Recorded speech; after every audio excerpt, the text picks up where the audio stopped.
Afternoon to everybody. Afternoon.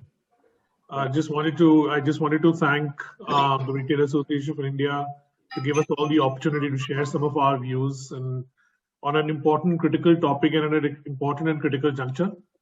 My name is Rachit. I lead BCG's consumer and our retail practice in India. Slightly over 15 years now at BCG, and prior to that, I had a fairly long stint at ITC.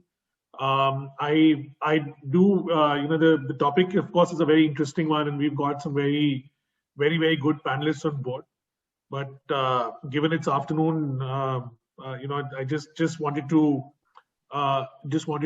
start off by saying that it's actually my 11th year at the RLS, and this is the first time we have started on time. So I'm sure that this is the best part about potentially being virtual on this conference is the fact that I guess time does rule versus when we did it physically. On an average, a session is nothing less than 30 to 50 minutes late. Just the day cascades on. So I think using that as the example, I think what I wanted to set in was hear out our industry leaders today after good signs of comeback in the last few months. But basically, we've been through one of the hardest times in retail, and especially in an evolving market like India. The anchorage of most of my queries and questions with this esteemed panel will be anchored completely around what have been the learnings from the crisis, how has been the comeback, and what have been the 2 or 3 structural factors which have come into play that many of these players have actually survived a pretty hard test of time. So without any further ado, could I just request my panelists to also just introduce themselves? Could I request Dhruv to and just a quick 30-second introduction and then pass on? Yeah, hi everyone. I'm Dhruv. I'm the country manager of Forever New. I manage the India, the Philippines, and the Indonesia markets. I've been with Forever New now for 2 years, and prior to that, I've worked with various companies like Adidas, Bestseller, Titan Industries over the last 20-25 years. Dhruv, if I could just request you for like a 1-minute version of your single most important lesson learned over the last 12 months, what would that be? I think one of the most important lessons that we sort of tend to ignore is building the quality of resilience in our people. So we train them for all sorts of things, but building resilience, endurance, and grit, I think those finer human qualities in a very pivotal moment in time are the very few and most important things that we should take into consideration when doing any future planning. Well said. Jaspreet, could I request you for your introduction and maybe, that the one thing that you would want to share as your, pivotal learning over the last 12 months? Thanks, Rachit, I will. So thank you so much, everyone, for tuning in. My name is Jaspreet. I'm a senior director with the enterprise sales team here at C2FO India. I'm usually focused on taking our class-leading tech to our enterprise clients in India across sectors, including retail. I used to previously work at a large global bank and led their consumer retail healthcare sector. With over 14 years of experience in cash management, trade finance, and corporate banking, I've had the opportunity to work closely with clients across Asia, including some of you. On the quick anecdote about how the COVID crisis may have changed my thinking or life, I think lots of learnings from all we've experienced and witnessed in the last year, and I'm sure almost everyone will find new learnings about how this has changed my thinking. I think I've come to appreciate the balance every professional needs in their life and the impact it has on their productivity, including my own. There is no other event that would have brought this change in me, I guess. There's a fine line that we are having to manage between work and personal commitments. Although I'm getting to go out for meeting some of you, our clients, our stakeholders, every now and then, and I'm loving the personal connect again. But I think even for those staying indoors, a stroll within the house is very welcoming. So I think that's one big change that I'm seeing in myself. Well, good to hear that, Jaspreet. And I won't comment on how everybody at home is feeling seeing you around more. We'll let that for a later day. But could I request Praveen for a quick introduction and maybe your your one insight from the last year. Hi everyone, very good afternoon. It's such a pleasure to be part of this group here. I'm Praveen. I co-founded Better Place along with Saurabh 6 years back. Prior to that, I used to work with SAP, taking care of cloud ERP products globally for all the SME market. As Better Place, we are the largest workforce management company in the country today, focusing on the blue-collar workers of the ecosystem only. We manage roughly 20 lakh people through our platform every year right now and growing almost 200% year on year. COVID was one of the, like Jaspreet said, one of the biggest learning time last 12 months. Two things that comes in my mind and both are related to each other. Number one is whatever worked for us till February or March last year, and we thought that will continue to be like that for next 5 years. We had to adapt really fast. If we would have decided to stay as is, I think we might be talking about something else, how to shut companies and so on and so forth. But rather, with adaptation, we grew almost 300% in last 9 months. Right? So adaptation becomes really, really critical. And you have to make those changes pretty fast rather than going slow. The related thing with that, Rachit, is also that every problem actually throws some kind of opportunity as well, right? When you start looking at a problem as a problem, then you are basically blindsided with all the opportunities which are right in front of you.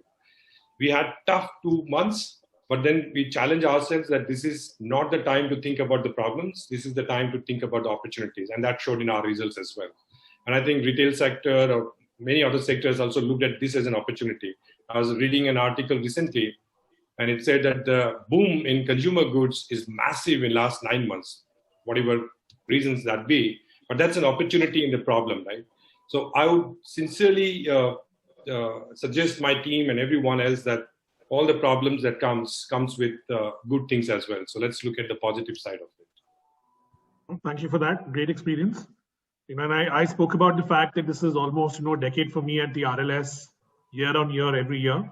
But I'm sure there's one gentleman who I'm very proud to introduce to everyone is Mr. Rafiq Malik. I think he's been there even longer in every session in every year, and has been very gracious in sharing his experiences. Rafiq, if I could request you for I know you don't need too much of an introduction, but a quick introduction, a quick line about yourself, but your profound insight from the last year. So I'm Rafiq Malik. I'm the chairman of Metro Brands. We've been around in India over 70 years. Now we have around 570 plus stores in India.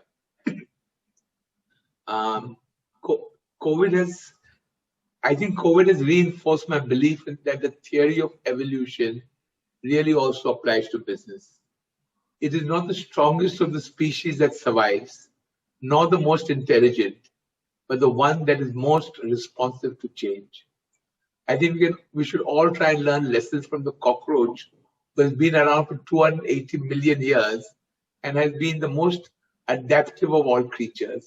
I think nimbleness, adaptability is the need of the hour, and that's what has been reinforced during COVID.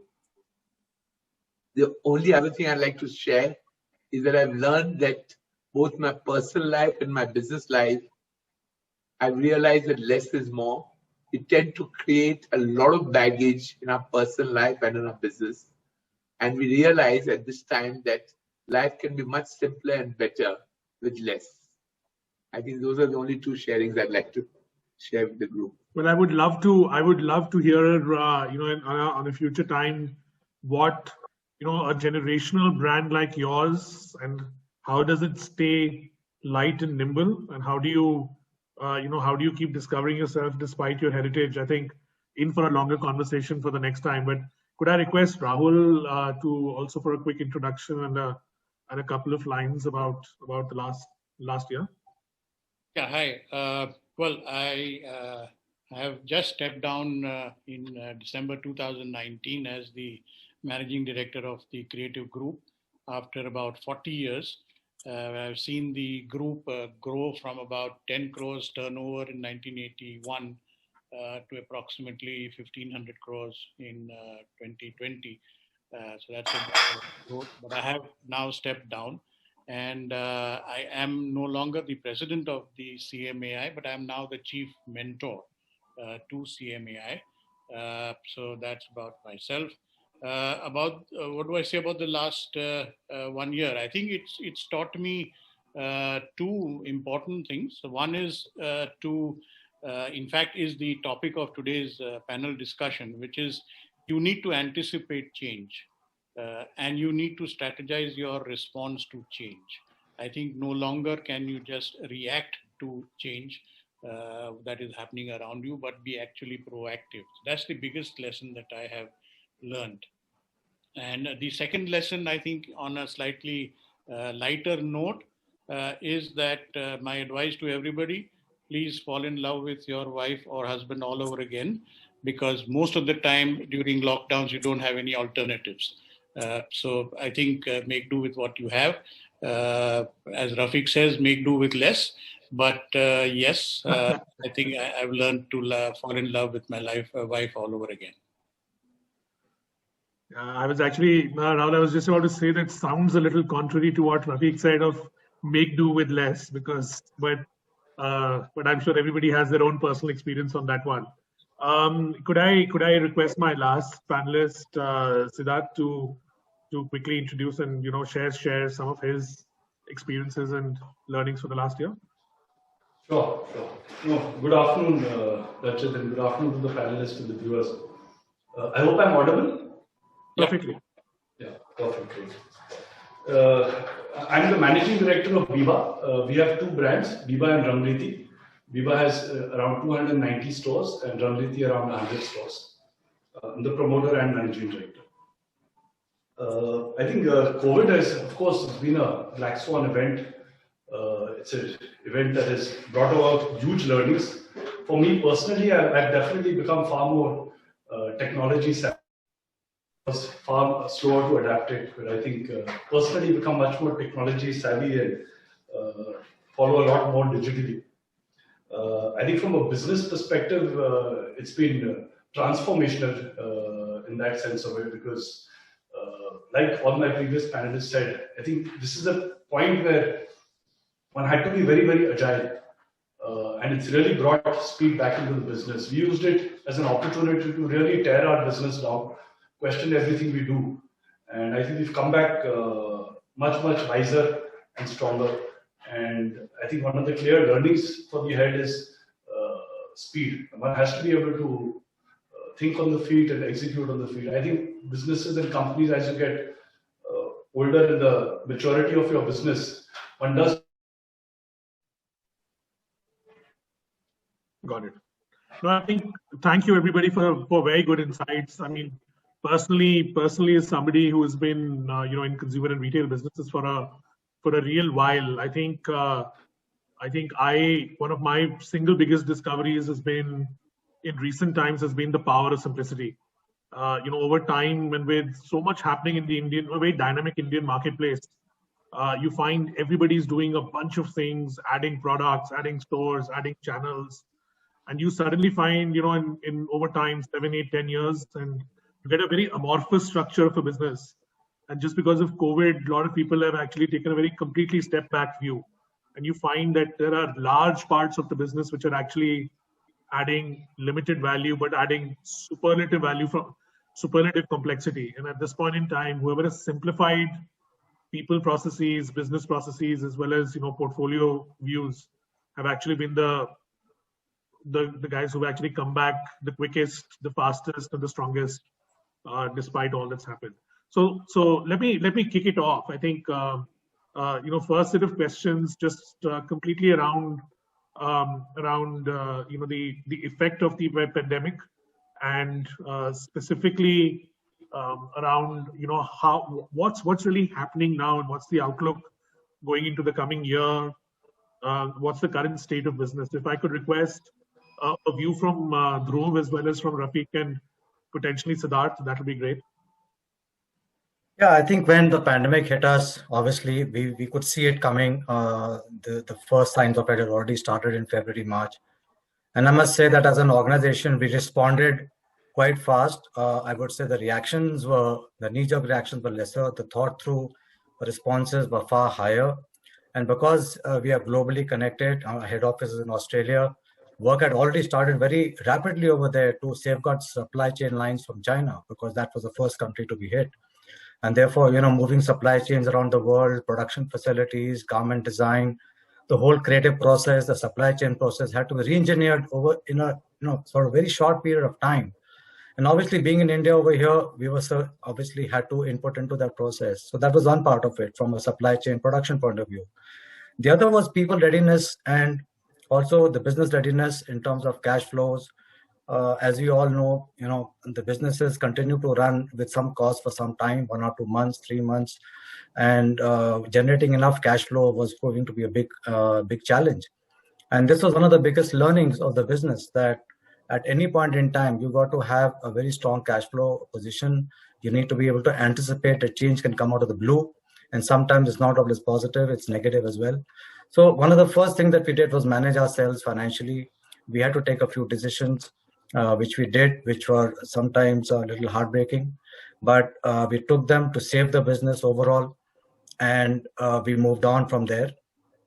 I think the third thing we did while we were still in lockdown was ensuring that we were ready for the next wave when the business would start opening up again, which was to prepare ourselves from a technology point of view, which was, there were a lot of measures like Omni, for example, that we had not yet got into. We are still talking about it. We not really accelerated it before COVID, but when COVID actually hit us, this is one of the first things that we took up. The second thing, obviously, which is running in parallel to it, was employee safety, employee welfare, employee well-being, mental health. So we actually did a lot of things, whatever we could with the resources that we had, both digitally and socially, was to ensure that our employees remain safe. We set up rapid response systems to take care of them and also engage them. So engagement was fairly high, and I think we all did that. We used WhatsApp as a forum, team meetings as a forum to ensure that people remain connected and happy and motivated. But when the business actually opened up, it opened up in fits and starts, as you all know. And that's when we really kicked in with ensuring that we did something pioneering to continue to reach out to our consumers. So one very good effort and initiative that really worked wonders for us and became almost 20-25% of our store business at some point was shop from home and try at home. So what we call virtual shopping. So people would call up the store and they would choose their collection on WhatsApp video, and then we would have teams of people going out in Ubers to sort of deliver product to them and make them try on at home. So that was really a remarkable learning, I would say. We took it off rather gingerly, but when we saw the massive response to that, we actually made it into a full-fledged program with videos for consumers and educating them about how it's all a very safe process and things like that. I think, but one of the most important things, Rachit, and everyone else who's been in detail, is that I think hats off to the courage and boldness of our staff who continue to show up at work each day. While obviously we were locked into our homes and not really venturing out too much, they were the ones that actually did all the Braveheart work out there and reported for work on time. And their courage, their resilience, their devotion, and their willingness to put themselves out at risk to make the company stand back on its own 2 feet was really remarkable. And for that, I'm eternally grateful to them. Of course, we will all talk about technology. We have rolled out Omni now. We've stepped up our engagement with our third-party platform parties.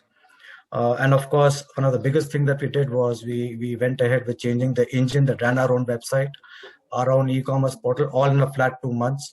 So over the period, say between September to December, we rolled out so many IT initiatives with just 2-3 people in the back end to run it. It was quite remarkable that we got it all up on the ground by mid-December or so. Other than that, obviously, marketing played a very big role. We stepped out in a big way. We continued our relationship with our brand ambassador, Diana Penty. We shot her. We did a very nice campaign, I believe, from home. We shot her in our Penthouse studio, and the campaign really did resound very well with our consumers, resonated well, and brought back that feeling of hope that, yes, I can still dress up and still be as fashionable as I want to be, and I can celebrate at home. So that messaging went out very well, and we had phenomenal success in the month of November and December. Our sales were touching almost 2019 levels. And of course, January, February has been remarkable. I would say from a growth perspective, we are well over 20% over 2019 now. But looking back, there are very few, very key lessons. One is, like I mentioned, that developing the ability of grit for people, within people. The second is developing empathy. I think empathy and compassion are very, very critical at a time like this if one wants to really be motivated and connected with one's people and employees. And the third is obviously to respond fast. And like Rahul mentioned, that you have to be able to anticipate change. And a situation like this, change can happen almost every day. So, meeting frequently at the same time every week, really discussing things as a team really helped us to take some very decisive decisions on a weekly basis. So suddenly from having monthly and quarterly plans, we started having weekly plans. And that's what really helped the granular detail has really helped us pull through this period. Got it. No, thank you for that. And Rafiq, if I could ask you for a quick response on the same question, which is, more from a consumer and from a business point of view, where do things stand today? After we know that a large part of 2020 was in an upheaval, how would things be now? I would like to, divide this crisis in 3 stages. One is the forming stage, the norming stage, and the storming stage. The forming stage, when there was so much uncertainty, the need of the hour was basically agility and conserving of resources, because we didn't know how long it would last and what it would do. As things start going back to normal, we decided that we could relook at a lot of our processes, a lot of our assortments. We made investments in technology, and we mainly assured that our team remained motivated and agile enough to, cater to the changing customer needs. We also tried to ensure that we were able to service the customer wherever he needed it, whether at home or in the housing societies or in the car or in the safe and sanitized environment of our stores. So that norming stage has been a great time to be able to make a lot of changes, which normally in normal times you cannot do. So we were able to make all that. Having weathered all this and now getting back to normal, we feel we are quite adequately prepared to hopefully go in the storming stage in this next 12 months. We are very, very optimistic about it. We feel it's going to be a great time, and we really feel that we've been adequately invested and prepared ourselves for the next stage. Thank you. Siddharth, any view? How's the gradual progression, but what really is your insights around consumers coming back? Are they back with a full bang? Are they spending with the same fervor? Are they actually comfortable now being in enclosed retail spaces? What have been some of your insights and observations? I think during the COVID crisis, we were also in a similar mode of saying survive, revive, and thrive. And I think the entire COVID part was about survive. I would say the third quarter of the financial year was a revive. And I believe we're now moving into the thrive kind of zone. I think something that took us, held us very good during the crisis was communication. We really actively communicated with all stakeholders. Everyone understood the situation, but actively, not just whether it's your employees or suppliers or landlords or all stakeholders. So I think that was something that I found in a crisis. There's nothing like over communication. Coming back to now, I think where I see business today versus where we were anticipating our business in July and August, I think all of us would have grabbed it with 2 hands, both our hands, and it's a much better situation. The consumer sentiment is definitely back. It's very geographical still. Maharashtra and I think areas that are still suffering with COVID are very challenged. within fashion, I think most people are back at 70 to 80% kind of levels. I think that's something that people have achieved. But the last 20% is really going to be the big struggle. Whether it's going to take 2 months or 4 months is anybody's guess. Broadly, I see the second half of this calendar year when markets should definitely bounce back. I do personally, at least we are planning for a V-shaped kind of bounce back. We think the next 3-4 months will continue at this pace that business is today. And the second half of the calendar year is when, especially the last quarter, I think this will all be a direct fallout of the vaccination. And once people feel safe to be able to travel around. Having said that, last week, 2 weeks back, I was in Calcutta and I was at the South City Mall. And for someone who was working from office at home and not traveling, and that was my first travel, the footfalls in my store were higher than the previous year. So there didn't seem to be any COVID. So there are many cities, I think, where the general things are back. It's the larger metro cities that are struggling, and obviously those are the larger markets for everyone. So I think Bombay, Delhi, Pune, Chennai, these are markets that need to come back. Malls have definitely improved, but are still struggling versus the high street. So I think that's one area which will, once movies come back, food and dining is completely restored. I think when it will happen is anyone's guess, but second half, I think one can definitely expect better days. Got it. No, I think, and it's interesting to hear you because, the one thing we as consultants do is do a lot of projections, but candidly, in volatile times like last year and even the current year, putting very accurate projections to what's going to happen has been hard. So, we have also preferred to say that, look, it's better to be just ready for what's coming rather than projecting for what's coming.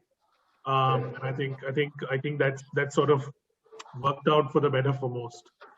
So could I bring Jaspreet and Rahul into the conversation more again, in a similar line to what exactly have you seen as, couple of interesting consumer-led trends, which are structural, which are clearly something which are going to impact the way consumer product trading. Let me not say retailing only. Trading is going to happen. Any insights from the two of you? Could I ask Rahul to go first? Well, I see three major changes in consumer behavior post COVID. I think one Rafiq touched upon as his personal response, but I think the consumer is learning how to make do with less. And I think that's going to have the biggest impact on retail industry because somehow or the other, the consumer has realized that he or she need not necessarily buy a new dress or a new top or a new shirt every month. She can do without buying something new for 6 months. And that is a habit which perhaps today has been forced upon the consumer, but could become a habit for tomorrow and therefore lead to a reduction in consumption. And that is something that I'm worried about, and particularly in fashion apparels, which are not really a necessity. Our industry loves to call ourselves as part of the basic requirements, roti, kapda, makan. But we all know that the kapda that we are marketing are not really the basic necessities. And to bring the consumer back to our products, I think is going to be a challenge. And I have been advocating this approach to many of my colleagues, that I think the time has come to collaborate rather than just compete. You will, of course, be competing, but we need to collaborate as an industry to bring consumers back to our products. So I think that is the biggest change that I am seeing in consumer behavior. The second change that I am seeing is that the consumer is going to be thinking a lot more, reflecting a lot more on what she's buying and why she's buying and how much she's buying. And by this, I mean that aspects and factors like sustainability, like environmental protection and so on, which were all very good topics for conferences and seminars, I think are going to be hitting us directly in the coming future, because a consumer is going to say, look, I'm only buying one shirt or one top in the next 3 months or next 6 months. Do I need to buy something which is going to destroy the environment for my second generation?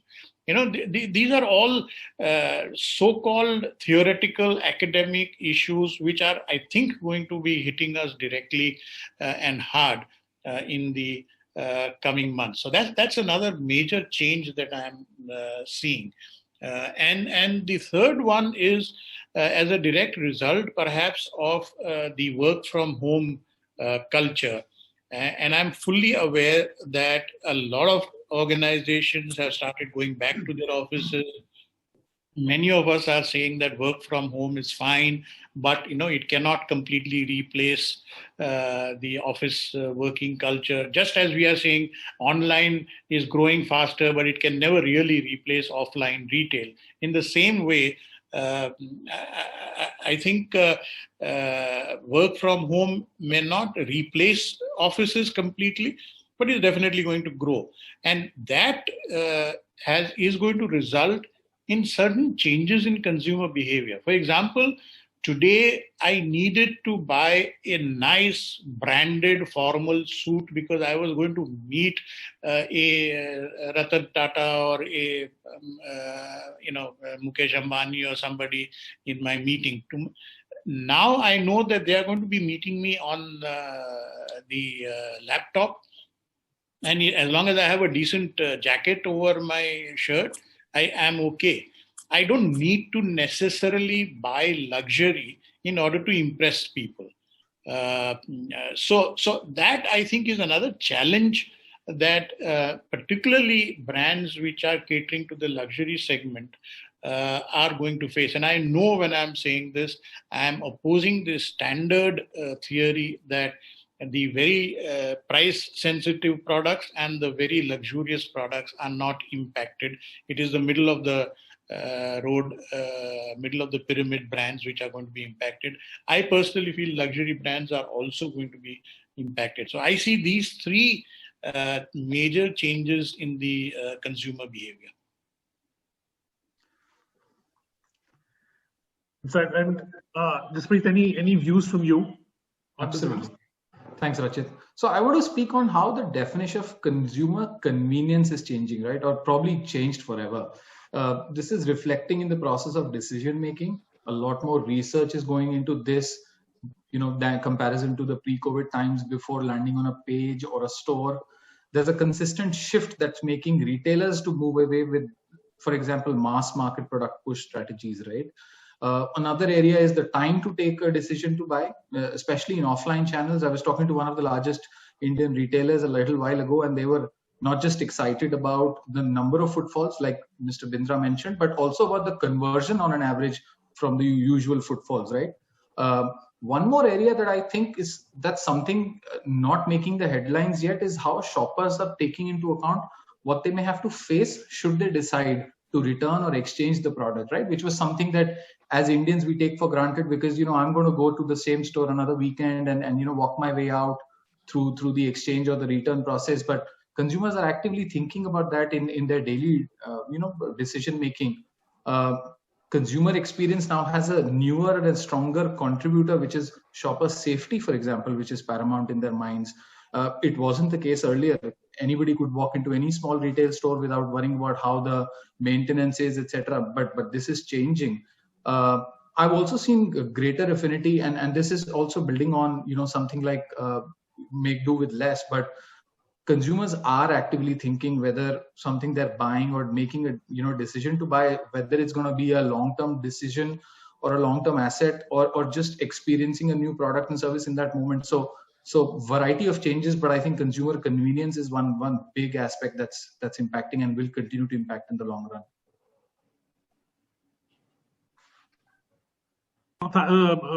Jaspreet, thank you very much for that. I think as BCG, of course, we've been tracking a lot of consumer changes Of course, there are a few which are fairly structural in nature. I mean, I think the adoption of digital, both on influence and commerce. And yes, I think it has been a little bit more on the exaggerated side in the last year, but for sure there is going to be a lot of sustenance there. There are some actually where India has seen a little bit of a U-turn, right? I mean, the premiumization journey that India generally was on, right, in many categories has actually just seen a little bit of a repress happened last year. I think it's just more driven by a combination of sentiment and wallet protection. And there are some things which have just gotten accelerated as well, right? I mean, we'd seen the first stages of everybody talking a little bit more about health, hygiene, traditional. By traditional, I mean, reaching out to Indian roots, Indian brands actually getting stronger because, the base bar on quality hygiene has now been met by everyone. So I think some of those trends you've seen clearly also accelerate during these times. I mean, in the world of nutraceuticals, for example, everybody's gone back to having muleti and turmeric rather than having, chemically formulated nutraceuticals. So you find that there are clear shades of changes which consumers have actually adopted for. Could I just request, as we got a good sense from Dhruv around how teams have been super resilient at these times, not just management teams, but actually the front workforce. And I think one key question was that how have retail companies actually been planning their workforce in a post-COVID era, with traffic back yet not back, higher conversions, lower footfalls, much higher bill values. How has the world of rostering for workforce changed, and how are entry store level workforce actually adapting to all the changes that are happening inside the store, where the focus from classical sales has actually moved a little bit into a combination of protection and comfort first for the consumer before the commercial sale. Praveen, could I request you for a... Sure, Rachit. Sorry, I thought it was for somebody else. No, I'm just so excited, so happy to hear a lot of perspective and gives me a lot of knowledge, perhaps some of the things that we start bringing in product as well. But let me start with the quick experience that I had recently. I went into a store, one of the malls here in Bangalore, and a large shop.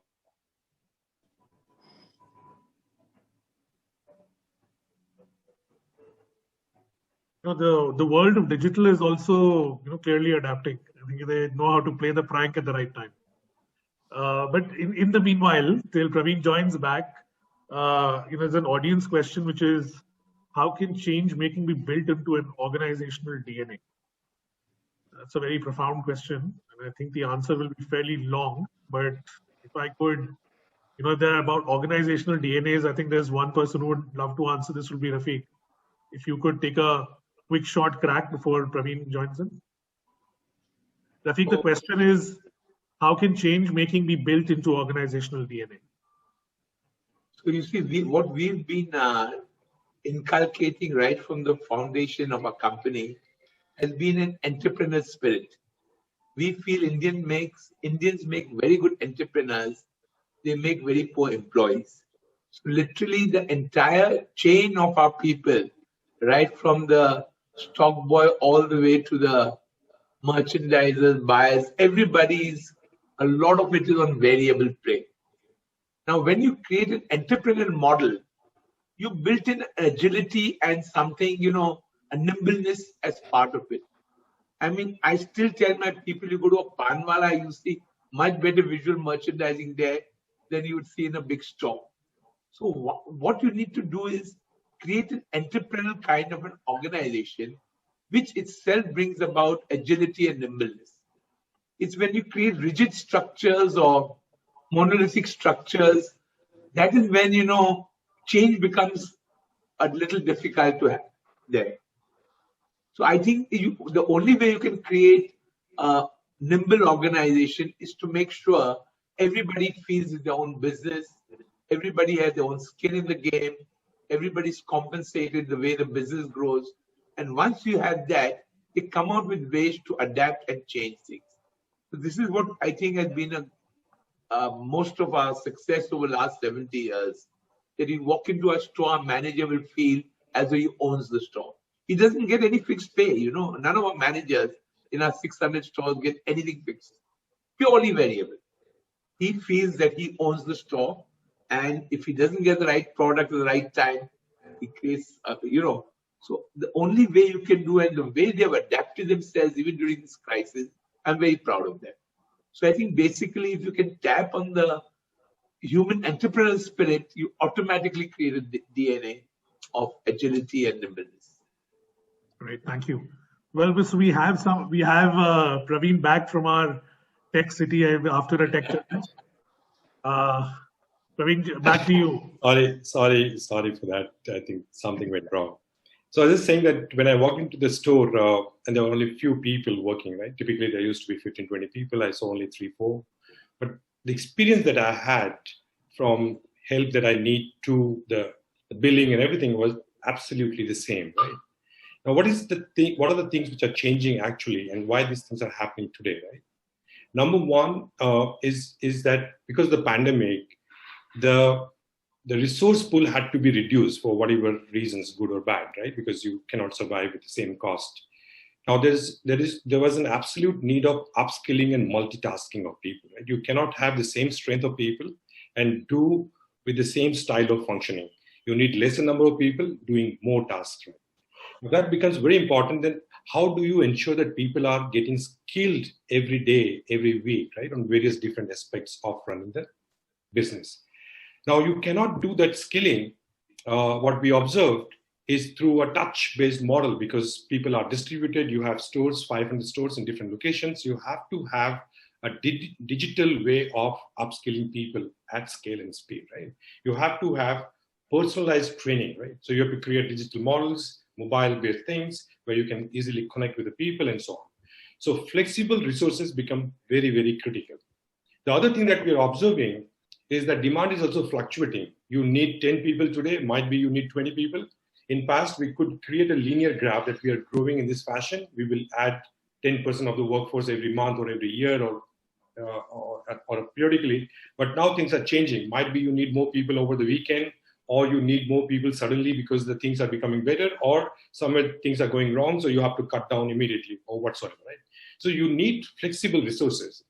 Now you don't have, unfortunately, the luxury to hire the people, train the people, upskill the people, and then start deploying, because you need today, then you need today, right?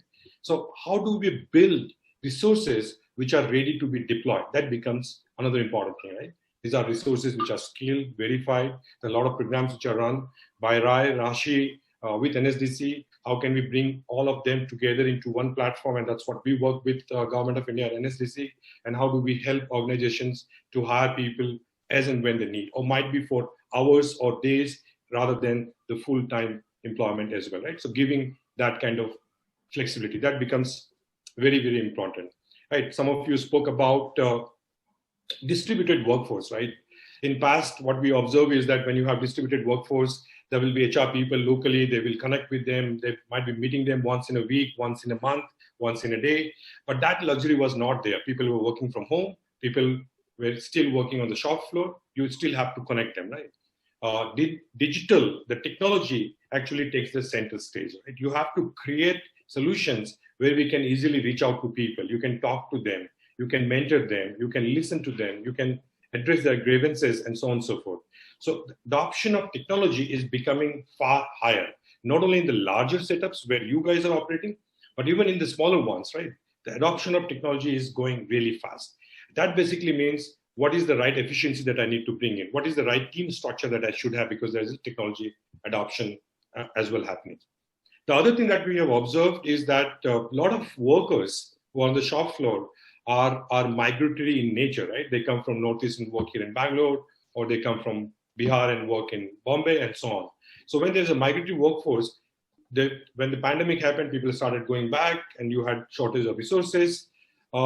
What becomes very important now, if you want to bring them back, what is the wellness that we have? What is the well-being that we are thinking about? Are we taking care of their insurance? Are we taking care of their health requirements? Are we taking care of their stay and other things? So people are becoming at the center of the thought process. It was largely consumer in past. that how do I do the business? And there are people aspects, of course, right? I mean, you cannot run the business, but it is becoming more and more prominent. You have to think about your resources all the time, retention as well as well-being of the people, right? That's the third thing that we see. Connection I spoke about. How do you communicate? That becomes the fourth thing. The last thing that we also see is that a lot of people started leaving jobs, or they lost jobs, right, for whatever reasons. Now, how as an organization, how as a community, we create newer opportunities for them, right? So how do we ensure that people who are leaving job, we also find something for them? That actually creates positive sense in all your other employees. You have, let's say, 1,000 employees. You had to cut it down to 700. But if you take good care of the remaining 300 and help them find the right opportunity, the other 700 gets even more motivated, right? And these 300 people might come back to you when there is a requirement again. So how do you ensure that exit is not just let the people go, but ensuring that the livelihood continues beyond that, right? I think the whole paradigm has changed, keeping people at the center of the things and ensuring that they are more efficient, they have better career, as well as they're the center of our thinking process. That's what we observe, Rachit, right now. And specifically, it's not specific to retail. This is basically across the industry that we see similar trends, actually. Got it. No, I think, nothing like coming this from you and from, especially in the that you are in. So thank you for that. I think, so there are a bunch of, audience questions which are coming our way. I know we are also almost at the, we have another 10 minutes left. So let me just combine, some of the audience questions with, a couple of other questions that I had. And let me pivot, let me just pivot the first one towards Siddharth. Siddharth, so, there is a question which is also there from the audience, but a lot of us also alluded to it earlier in the conversation to say that, not the best of things to say, but in some sense, crisis always brings opportunity. And how are you looking at this opportunity? What is that opportunity that you are identifying this crisis has brought in, for your business, both taking a medium term as well as a long term view? No, as I said also earlier, I think this crisis for us has definitely brought about an opportunity.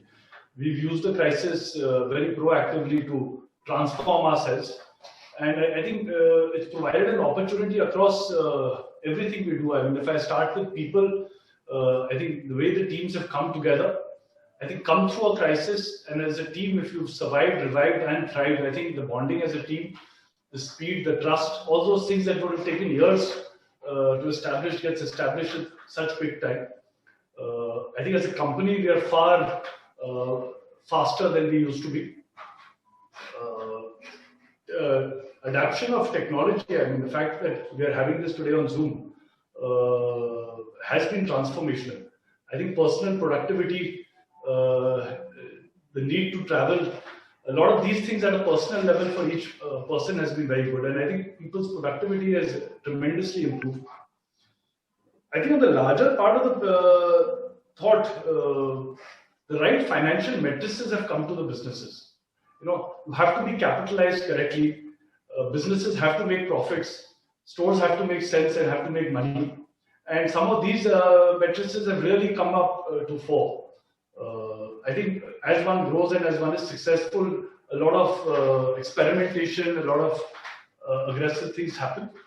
But I think a lot of that has been rationalized. I mean, overall from a market scenario also, I think the real estate has corrected. It's far more rational. And I see that at least being there for a while. Businesses have also digitally completely transformed. I mean, where we were 12 months back and where we are today, 12 months back, we wouldn't have even put this in our 3-year plan.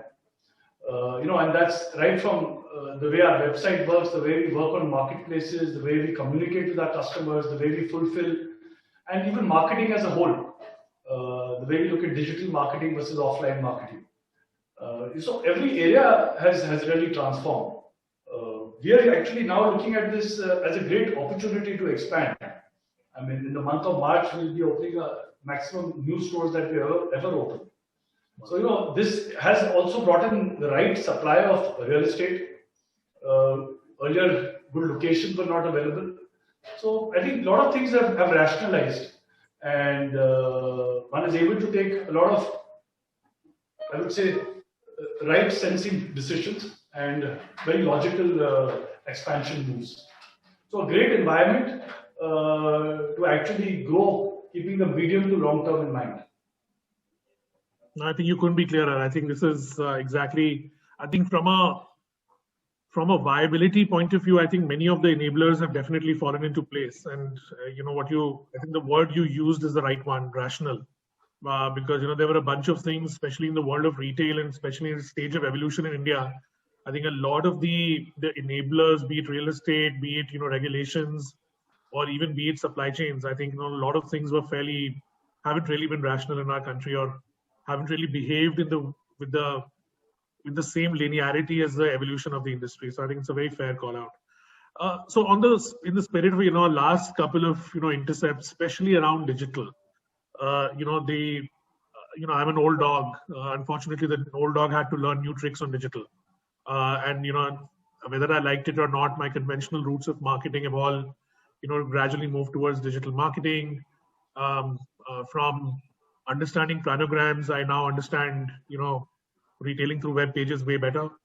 In a context, in a situation like that, what have been, the most practical digital facets, that you have seen go out in the market? And could I ask Jaspreet to step in there, because the word digital and with the word transformation are two probably of the most abused words in English. Their specifics very often aren't known. So how have you actually seen a lot of that manifestation play out in the world of business? Thanks, Archit. I think I'll begin with something that's closer to our hearts here at C2F1. You touched upon supply chain, right? So I want to talk about the innovation in the area of procurement and supply chain. I think we come across a lot of procurement leaders who are looking at innovative ways of monitoring the financial stress in the supply chain, newer sources of technology that are enabling this. A large part of what we do here at C2F is helping them identify early alerts in supply chain, especially by looking at how suppliers are meeting their working capital goals across the year. And like any small or big business, working capital goals or needs change cyclically, right? So there's this renewed sense of partnership between various offices such as treasury and procurement, for example, and they're coming to the forefront with traditional risk viewpoints on economics and risk, but looking to re-engage and benefit from unique opportunities available.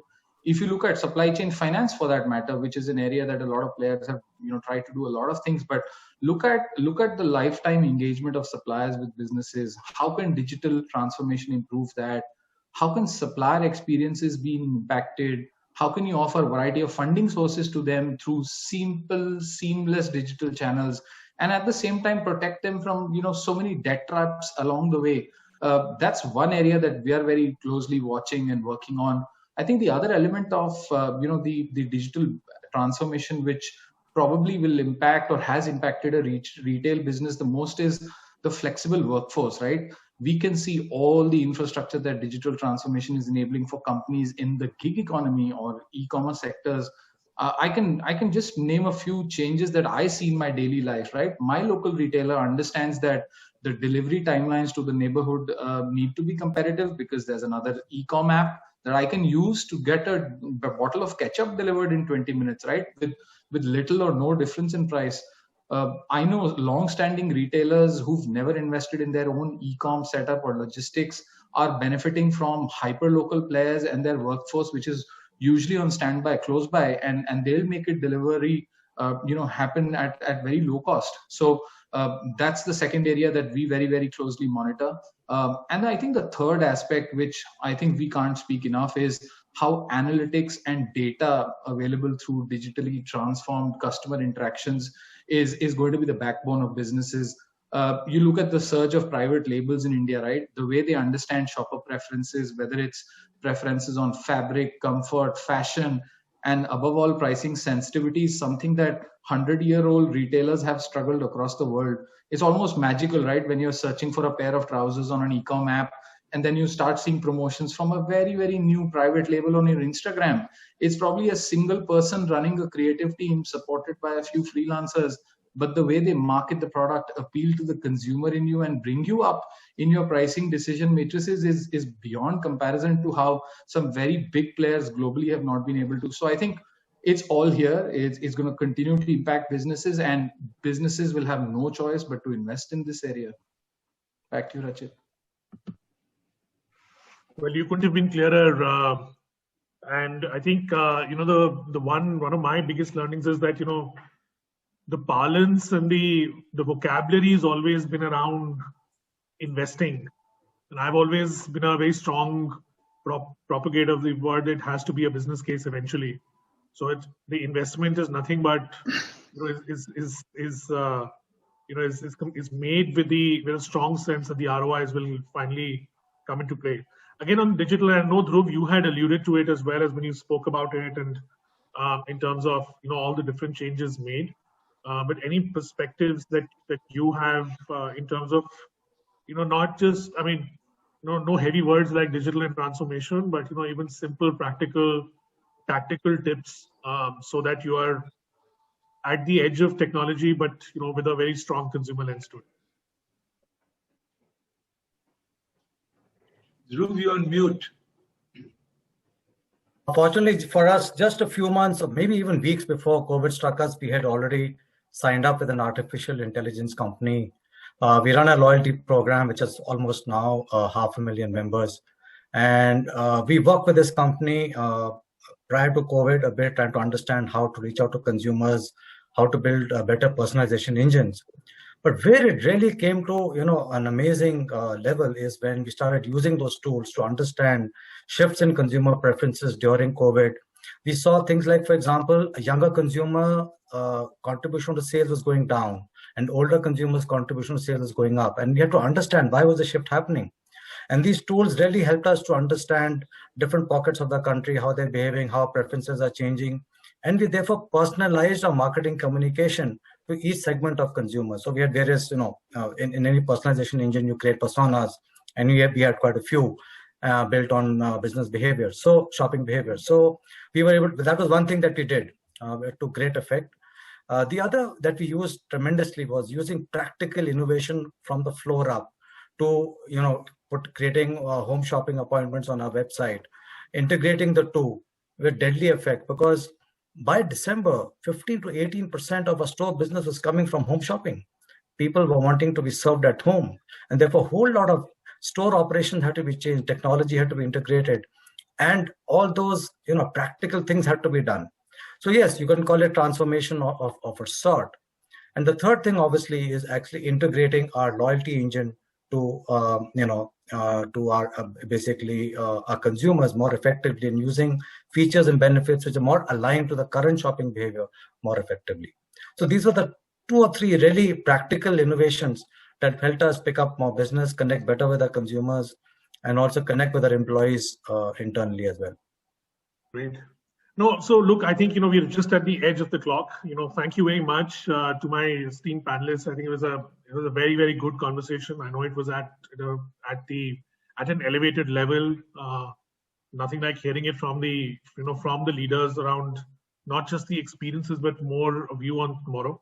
I think I would just want to close this conversation off with by saying that we are calling it retail resurgence in India, and for making this a success, retailers and brands, I think, just need to focus on the fundamentals today, but actually focus around transformation and disruption for tomorrow.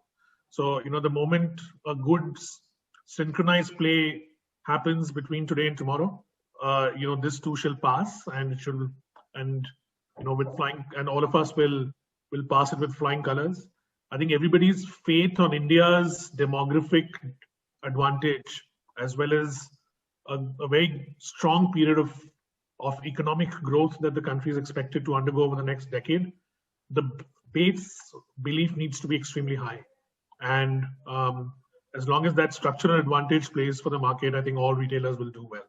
So with that, thank you very much. And I'd like to, just congratulate, all the panelists here today for not just the quality of the views that they have tabled, but shown why they are leaders of the quality that they are. So thank you very much, and I really look forward to seeing everybody in person at next year's RLS.